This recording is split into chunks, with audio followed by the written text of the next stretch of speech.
আমার মায়ের সংসার করার দায়িত্ব হলো আমার। আমি মায়ের বিয়া করুন, সুখে রাখুন। আমার পোলা জেলে পয়সা মরবো আর সবাই আনন্দ কইরা বেড়াইবো, তা তো হইতে দেওয়া যাবে না। আসসালামু আলাইকুম বন্ধুরা, আবারও চলে আসলাম আমাদের সবার প্রিয় নাটক বস সুরাতের 32 নম্বর এপিসোড নিয়ে। বন্ধুরা, বদরুল আর মায়ের মধ্যে কি আবার ডিভোর্স হয়ে যাচ্ছে? মায়ের এই নতুন সংসারটাও কি ভেঙে যাচ্ছে? মায়ের জীবনে কি কখনো কি সুখের দেখা পাবে না? জামাল কি পারবে রুম্মানকে ছাড়াতে পুলিশের হাত থেকে?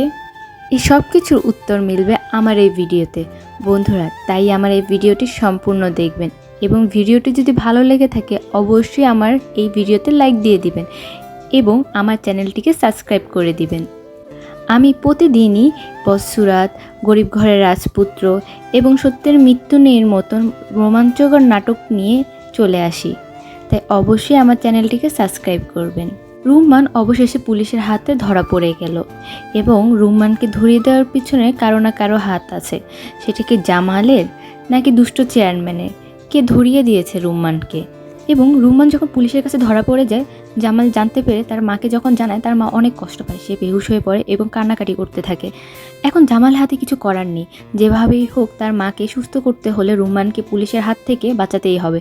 এই কারণে সে পুলিশের থানায় যায়, কিন্তু কোনো লাভ হয় না। যেহেতু রুম্মান এতদিন লুকিয়ে ছিল, তাকে পাওয়ার পর তাদের সাথে সাথেই থানা থেকে তাকে কোর্টে চালান করে দিতে হবে। যত যাই হোক, এখন আর কেস তোলার কোনো পথ নেই। রুম্মানকে যদি একবার কোর্টে চালান করে দেওয়া হয়, তাহলে জামালের জন্য রুম্মানকে ছাড়ানো অনেক কষ্ট হয়ে যাবে। তখন তাকে কোর্টে আপিল করতে হবে এবং কোনো কিছুই এখন ওই ব্যবসায়ীর হাতে নেই, বিষয়টা এখন পুলিশের হাতে চলে গিয়েছে। অন্যদিকে মজনু মায়ের সাথে বেইমানি করে। সে বদরুলের ভাইয়ের সাথে হাত মিলায় কিছু টাকার বিনিময়। সে বদরুলের ভাই যা বলে তাই করতে রাজি হয়ে যায়। সে বদরুলকে ফোন দিয়ে জানায় সে মায়ের কথাই বদরুলের ভাইয়ের বাসায় এসে মারামারি করে। অন্যদিকে মায়াকে সে কুপ্রস্তাব দেয়। মায়া যখন রাজি হয় না, তখন সে মায়াকে উল্টাপাল্টা বোঝানোর চেষ্টা করে এবং এতে মায়া রাগ করে তার পিছনে বটি নিয়ে দৌড়ানি দেয় এবং মায়া বদরুলকে প্রমাণ করতে পারে না যে সে গুন্ডা তার ভাইয়ের বাসায় পাঠায়নি। এতে বদরুলও মায়াকে অবিশ্বাস করা শুরু করে এবং ভাইকে বিশ্বাস করা শুরু করে এবং সে বলে সে তালাকের টাকা জোগাড় করে মায়াকে তালাক দিয়ে দিবে, খুব তাড়াতাড়ি করে দিবে।